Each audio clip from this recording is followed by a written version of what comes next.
Hello, my Java enthusiasts. It's Zach here, back with another Java game video. And today I have an old game of mine called Super Paddle. And this isn't really an old game of mine that I created because I wanted to release it or I had huge expectations for it. This is a game that I created based on a game engine, I called it a game engine, but it's really a library. And because this is a coding channel, it's not a Let's Play channel. So I'm going to go ahead and give you guys the library that I created. Now, remember, this was a little bit ago that I created this library, but it's pretty cool to look at, and I'm sure you guys can learn things from it. So this is right when I realized that, hey, I can import my own jar files that has code that I created beforehand, and I can use these methods in my own games. So here, if I go to Properties, I have my Java Engine Animation Update.jar. I'm going to call it something different in the download just because I don't know why I called it that. This is actually the first game as well that I ported over from my Mac. So it works on Mac, it works on all that stuff, right? So let's go ahead and hit OK. So I just made a game called Super Paddle using my engine. As you can see, it implements the game engine here. And let's go ahead and play it, and we'll just kind of see what it's like. So I guess the idea for this game was that I would take like a paddle that's in most games like Pong, Brick Break, those sorts of games, Tetris, and the idea was that the paddle was like, he was always doing something he didn't want to do.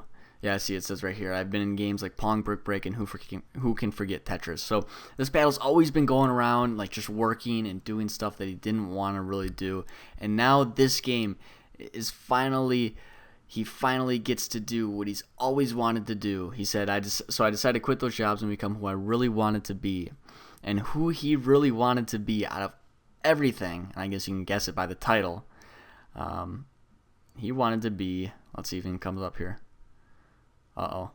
Super Paddle.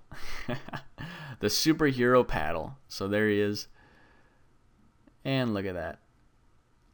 So cool little intro cutscene there in the beginning, and then now we have the the menu system here.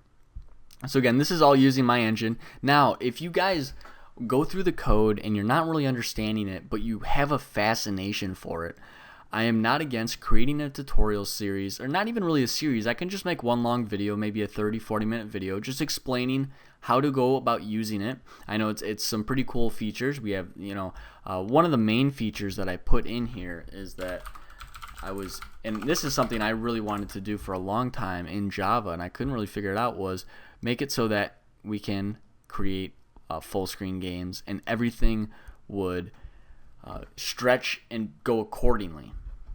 So it's a little bit off right now because the actual screen is recorder is off, but that was a full screen and it stretched exactly to my monitor specifications, which is really cool. So let's go ahead and put it back to windowed mode, and I'll play it. Let me just skip this. So let's go ahead and play the game Super Paddle. So in the game engine, we have collisions, we have everything. So now we're kind of flying through the sky, and we're trying to basically save the world from these meteors that are coming down. I know that we probably should have put another cutscene in, but again, this wasn't really like a game that I was like, yes, I wanna make this and I wanna put it out on the market and it's gonna be awesome. This was a game to test the engine that I was making. Again, engine, I meant library. Alright, so yeah, so basically that's really it. And then on the right side there, we got a really bad graphic of our player progressing in the game. And once he gets to the star, then I don't think anything happens. I don't think I even got that far in the game. Well, maybe I did. I'm not sure. This video is really just for that download and to check that out. So the link is in the description. Go ahead and take a look. And by all means, play around with it. Start messing with the code. Start doing anything. You can use it in your games. Doesn't matter. I'm not going to do anything with it. So that's all for you to learn. So that's probably going to be it for today. Go leave a like, go and subscribe. let's go ahead and try for 100 likes this time. Give me feedback on what you think about the library, and I know a lot of you guys out there are really smart, so be in the comment section, help people out. I'll be in the comment section as well. So yeah, I will see you guys next time. Go to codingmadesimple.com to learn more.